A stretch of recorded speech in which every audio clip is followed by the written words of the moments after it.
बिस्मिल्लाहिर्रहमानिर्रहीम। अस्सलाम वालेकुम दोस्तों, मैं हूं अरहम खान और आप देख रहे हैं पेशावर बाय एंड सेल। दोस्तों, गाड़ियों की कीमतें जो है वो बिल्कुल आसमानों से बातें करने लगी हैं और बहुत ज़्यादा कीमतें जो है आजकल गाड़ियों की बढ़ गई हैं। तो उस हवाले से दोस्तों एक खुशखबरी आप लोगों को देने वाला हूं। उससे पहले दोस्तों, अगर आप लोगों ने चैनल सब्सक्राइब नहीं किया तो चैनल को सब्सक्राइब करो, हमारे इस फैमिली में जो है आप लोग ज्वाइन हो जाए, क्योंकि दोस्तों इसी तरह के इन्फॉर्मेटिव वीडियो मैं आप लोगों के लिए रोज़ लाता रहता हूं। तो दोस्तों वीडियो की तरफ चलते हैं और आप लोगों को इसकी खुशखबरी देते हैं कि दोस्तों कि जो FBR है अब इस चीज़ के बारे में सोचने लगी कि हाँ, पाकिस्तान में गाड़ियों की कीमतें वाकई बहुत ज़्यादा है। तो इसके बारे में जो है वो सोचने लगी हैं और एक जो है लाए अमल अभी तय करने वाली है। दोस्तों, आप लोगों को जैसे कि मालूम है, पाकिस्तान में कंपनियां जो है ज़्यादातर अपनी मर्ज़ी के रेट्स लगाते हैं और जो पाकिस्तानी आवाम है उसको लूटा जा रहा है।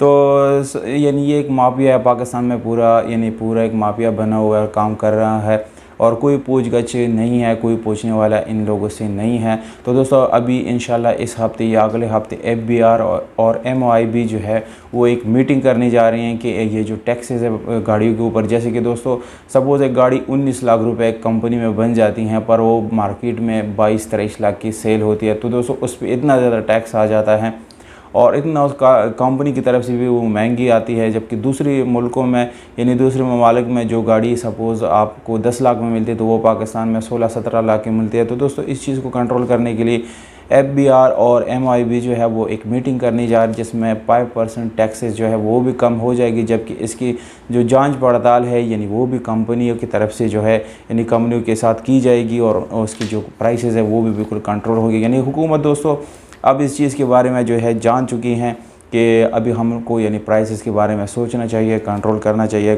यानी इसकी कीमतों को। तो दोस्तों इस हफ्ते या इसके अगले हफ्ते जो यानी इसकी जो मीटिंग होने जा रही है, इसमें यानी जो एडवांस कस्टम ड्यूटी है यानी ACDT जो है ये कम करने जा रहे हैं, तकरीबन 5% आप लोगों को यानी मज़ीद ये कम मिलेगा। तो दोस्तों अगर ये चीज़ पाकिस्तान में हो जाती तो गाड़ी के प्राइसेस मज़ीद 1-2 लाख आप लोगों को सस्ती मिलेगी और यानी अच्छी प्राइसेस भी मिलेगी। दूसरी नई गाड़ियाँ जो है जो ख़रीदार है नई गाड़ियाँ ख़रीदते हैं उन लोगों को 1-2 लाख जो है गाड़ी मज़ीद 3 लाख तक सस्ती मिलेगी। यानी आप लोगों को जस्ट अगर नई गाड़ी ख़रीदना चाहते हैं तो इस चीज़ की वेट करें। आप लोगों को जो है यानी गाड़ियाँ नेक्स्ट फ्यूचर में सस्ती मिलेगी, नई गाड़ियाँ। अब बहुत ज़्यादा लोग जो है ये भी सोचते हैं कि पुरानी गाड़ियों की कीमत जो है वो बढ़ जाती है, कम हो जाएगी, पर दोस्तों ऐसा नहीं है। पाकिस्तान में आप लोगों को शायद इस चीज़ का ज़्यादातर लोगों को पता भी होगा कि पाकिस्तान में किसी चीज़ की कीमत जो है वो कम नहीं होती, वो बढ़ती रहती है।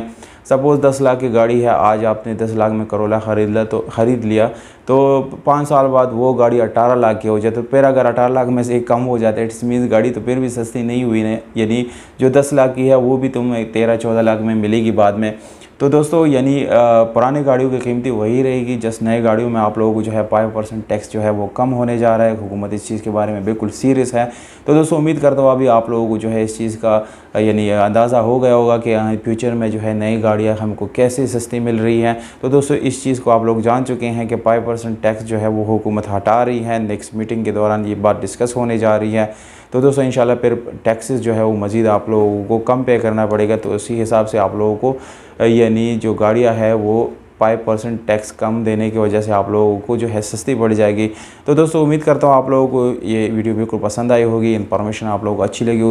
वीडियो को दोस्तों आप लोगों ने लाइक ज़रूर करना है, क्योंकि दोस्तों बहुत मेहनत से आप लोगों के लिए हम वीडियो बनाते हैं। चैनल को सब्सक्राइब करो, वीडियो को अपने दोस्तों के साथ ज़्यादा से ज़्यादा शेयर ज़रूर करें। हमें दीजिएगा इजाज़त, अपना ख्याल रखिए। पाकिस्तान जिंदाबाद।